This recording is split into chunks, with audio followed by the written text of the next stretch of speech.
एक दिवस दिवाळी सण हा नक्की बंद होणार, कारण घटनाच अशी घडलेली आहे. वर्धा जिल्ह्यात काय झाले की झोपलेल्या व्यक्तीच्या कानाजवळ सुतळी बॉम्ब फोडल्याने त्याला गंभीर दुखापत झालेली. त्याचा चक्क कानच तुटून पडलेला तुम्हाला इथे बघायला मिळेल. वर्धा स्टेशन फैल परिसरात ही घटना काल घडलेली आहे.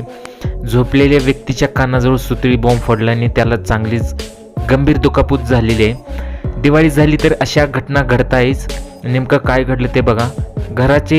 घराचे दार उघडे ठेवून युसुफ हे झोपले असताना कोणीतरी अज्ञात व्यक्तीने पांघरुणात सुतळी बॉम्ब फोडला. त्यामुळे घरात स्फोट झाल्यासारखा मोठा आवाज आला.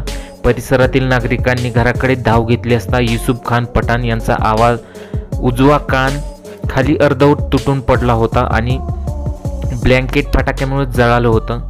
नागरिकांनी रक्ताबोंबळ अवस्थेत युसुफ खान पठाण यांना तातडीने सेवाग्रस्त रुग्णालयात दाखल केलं. अशा ज्या आहे घटना बऱ्याचशा ह्या दिवाळीत घडलेल्या आहेत.